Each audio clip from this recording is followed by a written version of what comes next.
Long live the Mustang, let them forever run. From the great Montana mountains to the Texas sand and sun.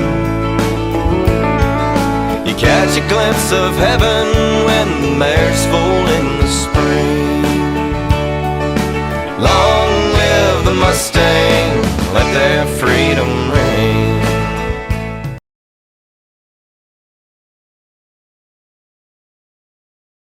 Hi, I'm Steve Smith with Cornerstone Horse Training. Welcome to Long Live the Mustang. This program is dedicated not only to show you the trainability, but the versatility of the American Mustang and the impact that it's had on the lives of both trainers and owners. In 1492, Christopher Columbus sailed west out of Spain in order to find a new trade route to India. On his voyage, he brought with him Spanish Mustangs. It was shortly after his second voyage in 1493 that, by order of the Spanish crowns, breeding facilities were introduced into Guatemala. Later in 1519, Cortez and his small army of conquistadors introduced more Spanish Mustangs as they searched for treasure in the New World. These early Spanish explorers brought with them hardy, desert-bred little horses of Arab, Andalusian, and Barb ancestry. But it wasn't until the early colonialization of America and the westward expansion of the 1800s that European bloodlines were introduced into these horses. It was the European bloodline that introduced a great versatility to these horses. And it was that versatility that made the American Mustang such an important part of American history. But in the early 1900s, with the invention of tractors and automobiles, the usefulness and the number of the American Mustang started to decline. They could work longer, harder, and faster than these horses could. But it wasn't until recently that through various organizations such as the Mustang Heritage Foundation that the Mustang has made a popular comeback. Here to tell us a little bit more about the Mustang Heritage Foundation is Stormy Mullins. Stormy, thanks for being on the show today. Hey Steve, thank you. Glad to be here. Can you tell us a little bit about the Mustang Heritage Foundation and its history? Okay. The Mustang Heritage Foundation was organized in 2001, and their purpose was just to aid the Bureau of Land Management in the adoption of wild Mustangs. During the Mustang Heritage Foundation's lifespan, you've adopted out over, 5,000 plus Mustangs now? Correct. And in 2007, we kind of changed our mission statement a little bit, which now reads, to increase the awareness and adoptions of American Mustangs through innovative programs and competitive events. And that kind of led to the Extreme Mustang Makeover, which is one of our programs where we get trainers and they take a wild horse, we put the show on, and these horses do amazing things, and we adopt them at the end. Well, speaking of programs, the Mustang Heritage Foundation has 5 programs that it offers folks. Can you tell us what those programs are and what they have to offer folks? Right. The Extreme Mustang Makeover, like I mentioned, and then another program is the Youth and Yearling, which has 8-year-olds to 17-year-old students that take the yearlings, and basically they do a makeover in halter. Another program is our TIP program, Trainer Incentive Program, and this allows the trainers to go find an adopter, and then they will take the Mustang and they will gentle it down. They'll be able to catch it, halter it, pick its feet up, load it in a trailer, and then it's ready for that person to go on with his training. And that's another program. Well, the Mustang Heritage Foundation, I know, has done a lot for a lot of folks. It's made some names for some trainers, and it's placed some Mustangs with some owners that I know personally, it's made a world of difference. It's changed their world. I'm so grateful for what you do, and I've been a part of the Mustang Heritage Foundation. I've done several of the makeovers, and the Mustangs that I train, they've changed my life. They've taught me so much about horses too that it really amazes me how much I've learned. I knew a lot prior to training Mustangs, and I've done a number of them since 2007, the inaugural Mustang makeover, but they have really taught me so much about horsemanship. And once you earn their trust, they give you their heart and soul, and I'm just so thankful for what you guys do. I appreciate you being on the show today, and I will see you this September at the Mustang Gathering. Okay? Thanks for being on the show. Okay. Coming up next, we're going to head out to the adoption facility in Pauls Valley, Oklahoma, and we're going to speak with Crystal as she shows us the facility and tells us a little bit about what it takes to adopt one of these great animals.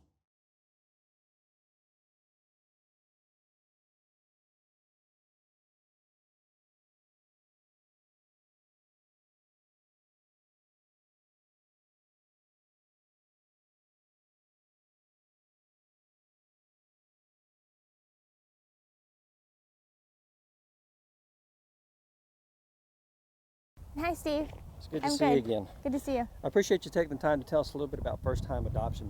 Can you start out by telling us a little bit about the BLM and its history? I can. The Bureau of Land Management has responsibility of maintaining the horse herds and the public lands.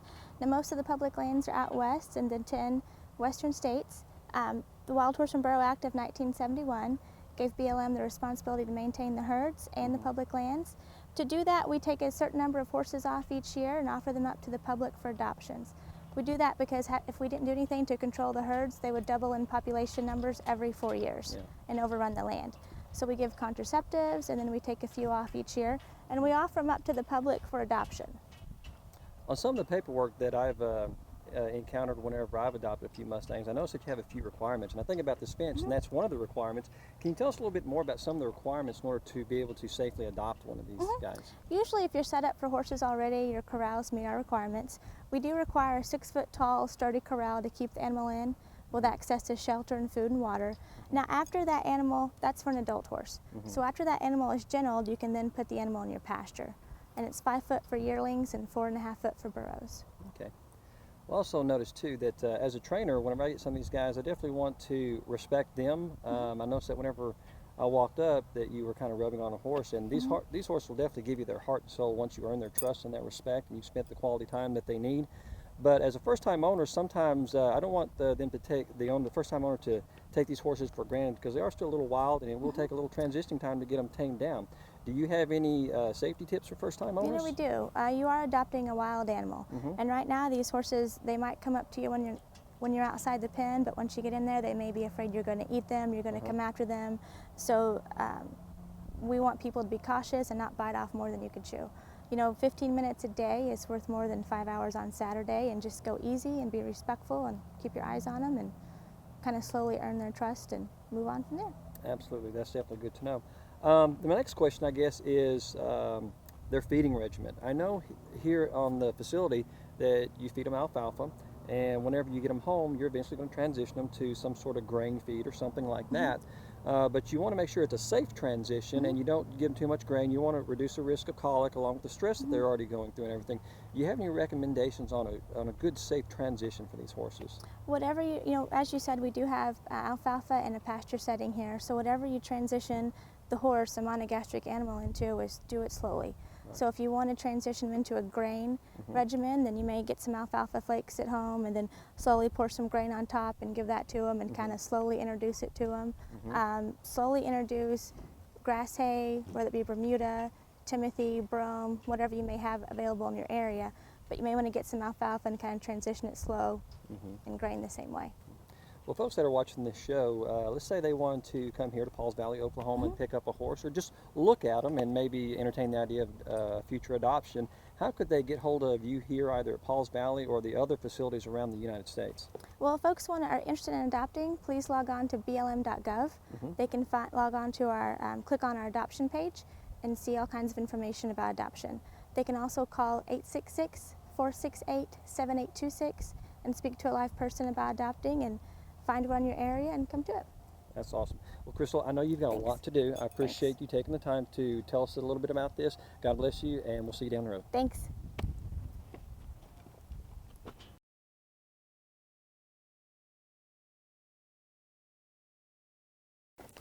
If there's ever been a monument to commemorate the Mustang and those who love the Mustang, this would have to be it.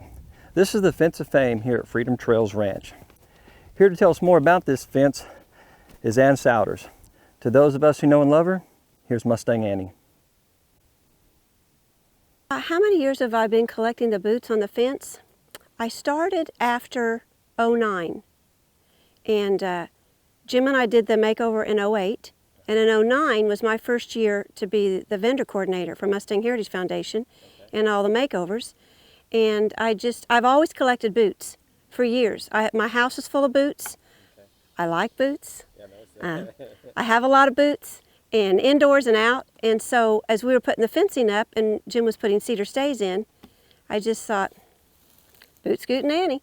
there you go. Hey, I like that boots. The reason I wanted to mainly use the Mustang family for the Fence of Fame is because we are family, and I know their hearts, and we're branded together, and that's priceless.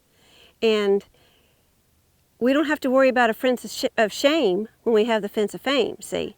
So I know how people are with the Mustangs and how they've changed their lives, and I've always told Evelyn Gregory, I'm not really sure who's saving who here, and that all centers around the Mustang family. And so what better way to pay tribute to them and the Mustangs than to have a great Fence of Fame full of memories with all of our family. And we have a few others sprinkled in there, and that just makes it better. The Mustang family,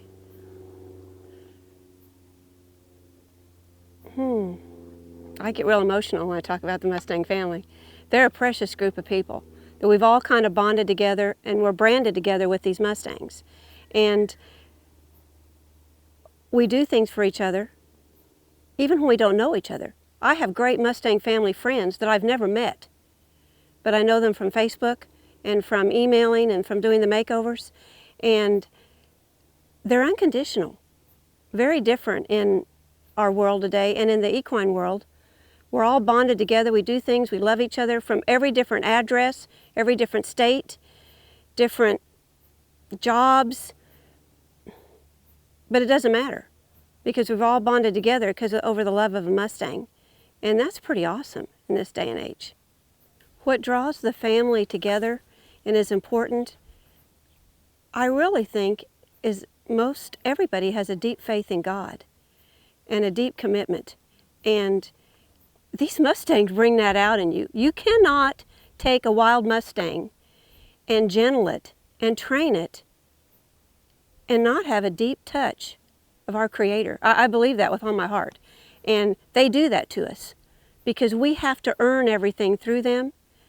And so all of us have that respect for each other because we've all done that and participated in it, whether it was bringing feed for your person that is training.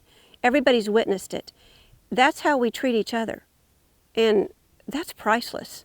And the faith that they've given us and that we've given for each other through all that has been phenomenal.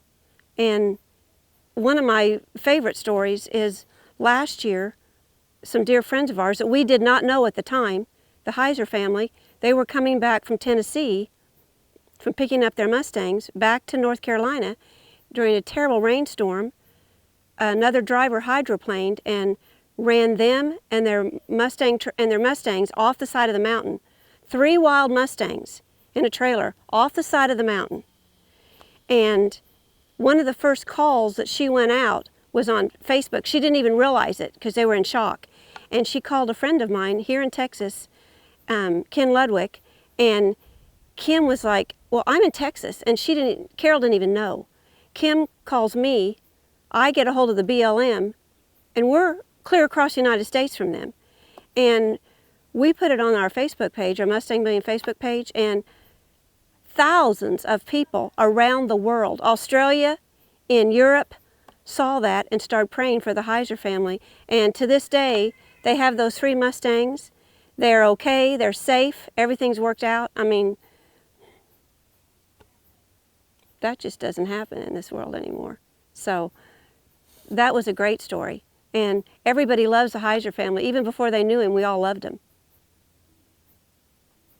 Of all the boots I have, which pair stands out? Well, that's hard. And it would probably almost be a tie. But I have a pair of boots from Johnny Williams. I never met Johnny. He passed away 2 years ago at 65, and his daughter sent me those boots to honor his name to put on my fence. Wow. He was a vet, and that's phenomenal to me. Those boots mean a lot. But we are very honored here at Freedom Trails because we have several pair of boots from the legendary George Gregory. and that's going to tear me up. But that's a priceless thing. And we love George, and we knew him a short time in his life, but he was part of the makeover and one of the stars of Wild Horse Wild Ride, and we got to be such good friends with him and Evelyn. And after George went to be with the Lord, Evelyn brought me his boots for our fence of fame, and so we are very honored to have those boots on our fence. What memories those boots could tell. Probably some good stories.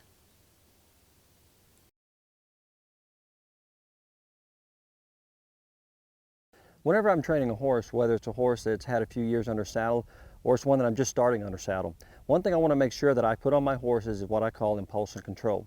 What I mean by that is being able to control the speed of the horse at all three gaits, the walk, the trot, and the lope. Why this is so important is because if I'm out on a trail and I'm going down a ravine or up a ravine and my horse likes to run up them or run down them, sometimes it can intimidate some of my clients, and sometimes it's just not safe with what's at the bottom. So I want to make sure that if my horse is going down, I can control that speed and he just doesn't want to run down or run up and pitch me off the back of him.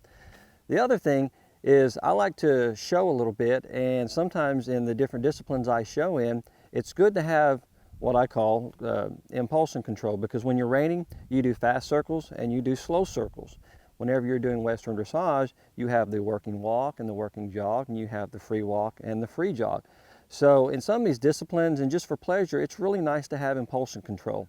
Some of my clients, they come to me and they say, well, my horse speeds up whenever I'm around other horses or I'm just riding around, and he goes a little too fast for me. When I talk about impulsion control, I'm not really talking about just generally getting your horse to slow down. There's various exercises for that if your horse just has rocket fuel and he just wants to go. What I'm talking about is kind of your refinement control. Once your horse kind of maintains a speed at a trot or a lope, but it's just a little too fast for you, or you want to be able to slow it down a little bit, I'm starting to talk about refined control. And how I achieve that is simply through vertical flexion. Now, to understand why this works, let's first look at the horse. Whenever a horse's back is hollowed out like this, its neck is stretched out, but when its back's hollowed out like this, its legs come out at an angle like this. And whenever it's moving at the lope or the trot, and its legs are like this, it's really reaching. And as it reaches, it starts to lob you. Its head is reaching forward also. So it's really gaining speed. Its back is hollowed out and its legs are at an angle coming out of the horse like this. What I like to do to control that speed is I like to introduce vertical flexion, have it really soft and really light. When I start to introduce vertical flexion into my horse, the head gets rounded and the back gets rounded. When the back gets rounded, the legs come up underneath the horse. And when the legs come up underneath the horse, it in turn shortens the stride to where it can't reach as far. It's kind of limited on how far its legs can go. And also what it does, it prevents you from being lobbed forward and backwards. What happens when your back is rounded and the feet are underneath you is you get more of an elevated, animated motion with your riding. To kind of illustrate what I'm talking about is whenever the back is hollowed out and you're loping or trotting along, you're kind of being pitched back and forth like this. But whenever you frame that horse up, you get his head and neck tucked in and his back rounded, your animation becomes more up and down like this, rather than being tossed to and fro like that. So what I want to do right quick is I want to illustrate what I mean the difference between whenever I let my horse go and he's hollowed out and then I collect my horse up, so you can actually see the difference in what I'm talking about. So what we're going to do right quick is we're going to start out the walk, and then we're going to do the trot, and then we're going to do the lope. And I'll tell you whenever he's hollowed out, and then you'll see when I frame him up, and you'll see the difference in his speed. Whenever I'm walking, my horse is hollowed out, his head's kind of down and extended out. But look at the transition in the speed at his walk whenever I simply frame him up and get his back rounded. See how he starts to slow down a little bit? He's still framed, he's still maintaining his impulsion, but he's definitely slowing down because I have his back rounded and he's framed up. I'm not pulling him back. If you notice, I have fingertip lightness as my horse is walking around here. I'm not pulling him back hard, really pulling back, holding him back. He's just simply walking forward, fingertip lightness as he's collected. Now we're coming at the trot. You also notice his back is hollowed out, his neck is a little extended forward, and we've got a good little trot going here. It is slow, but it could be slower. So what I'm going to do now is I'm going to introduce vertical flexion, frame him up, see how he's still trotting, but it has definitely controlled his speed simply by vertical flexion.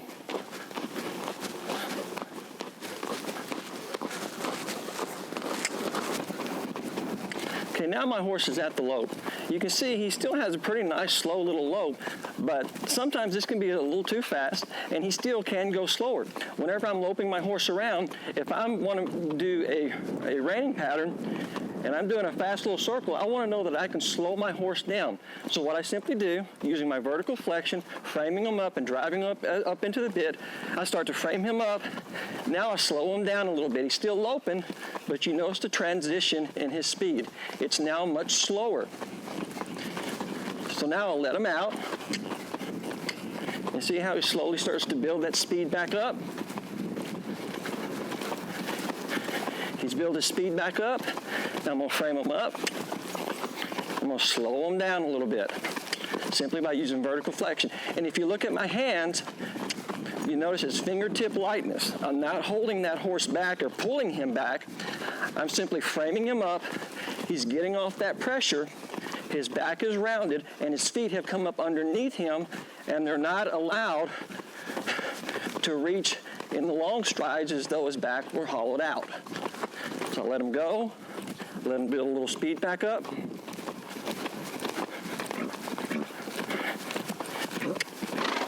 I will frame him back up now. So he slows down in his stride a little bit. He's still loping, but he's going nice and slow. And if you'll look at my hands, I'm not pulling him back with fingertip lightness.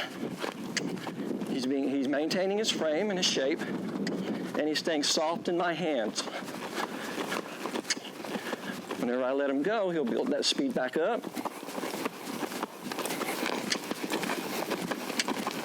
The one thing you want to make sure that you do whenever you're working on these transitions is get it good at the slower gait before you transition up into the faster gait. And what I like to tell folks is simply establish your starting point and then build on it. Don't try to go to college with your horse on day one. Let him go to grammar school and work him up to college. What I find is too many people, they'll see someone do something like this and then they want to go ahead and start at the lope. If your horse isn't soft laterally, or at the standstill, then that's where you need to start. Start there and then simply build on it. But once I want to go to that next level and put that polish on my horse, this is how I get it. And I hope that this helps you. If you have any questions, you can contact me here at the ranch at Cornerstone Horse Training, or you can go to the website at www.cornerstonehorsetraining.com. Thanks for watching, and I hope this helps you out.